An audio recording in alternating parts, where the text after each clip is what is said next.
கோவை, ஈரோடு மாவட்டங்களில் முதலமைச்சர் மு.க.ஸ்டாலின் கள ஆய்வில் ஈடுபட இருக்கிறார். 25ஆம் தேதி காலை 10 மணிக்கு கோவை செம்மொழி பூங்காவை திறந்து வைக்கக்கூடிய முதலமைச்சர் 26ஆம் தேதி காலை ஈரோடு மொடக்குறிச்சியில் மாவீரன் லானின் சிலையை திறந்து வைக்கிறார்.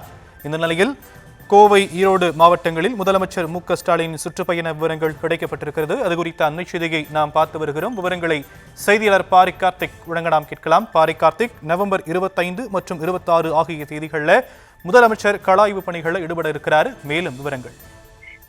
வணக்கம். தமிழ்நாடு முதலமைச்சர் திரு மு.க.ஸ்டாலின் அவர்கள் 2 நாள் பயணமாக கோவை மற்றும் ஈரோடு மாவட்டங்களுக்கு செல்கிறார். கோவை மற்றும் ஈரோடு மாவட்டங்களில் கள ஆய்வு பணிக்காக 2 நாள் சுற்றுப்பயணம் மேற்கொள்கிறார்.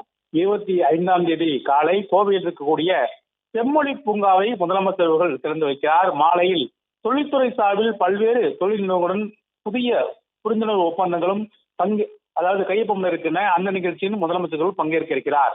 கோவையை பொறுத்த வரைக்கும் பரவலாக்கப்பட்ட வளர்ச்சியின் அடிப்படையில் புதிய தொழிற்சாலைகள் நிறுவுதல், அது மட்டுமல்லாமல் அங்க இருக்கக்கூடிய உள்கட்டமைப்புகளை மேம்படுத்தல் என தொடர்ச்சியாக தமிழக அரசின் சார்பில் பல்வேறு பணிகள் நடைபெற்று வருகின்றன.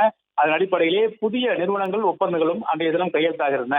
மேலும் தொடர்ச்சியாக 26ஆம் தேதி அன்று காலை ஈரோடு மாவட்டம் மொடக்குறிச்சி ஜெயராமபுரத்தில் மாவீரன் பொல்லான் அவர்களுடைய திருவுருவச் சிலையை முதலமைச்சர் அவர்கள் திறந்து வைக்கிறார். மேலும் தொடர்ச்சியாக தீரன் சின்னமலை அவர்களுடைய மணிமண்டபத்திற்கு சென்று அவரது திருவுருவச் சிலைக்கு மாலை அணிவித்து மரியாதை செய்கிறார்.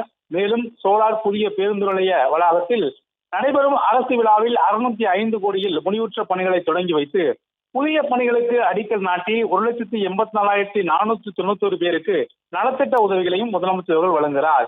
மேலும் மாலையில் சித்தோடு ஆவிட் பால்பண்ணை வளாகத்தில் பால்பண்ணை தந்தை பரமசிவன் அவர்களுடைய திருவுருவச் சிலையும் முதலமைச்சர் அவர்கள் திறந்து வைக்கிறார். 2 நாள் பயணமாக 25 மற்றும் 26ஆம் தேதி கோவை மற்றும் ஈரோடு செல்லும் முதலமைச்சர் அவர்கள் பல்வேறு நிகழ்ச்சிகளில் கலந்து கொண்டிருக்கிறார். தற்போதைய விவரங்களுக்கு நன்றி பாரி கார்த்திக்.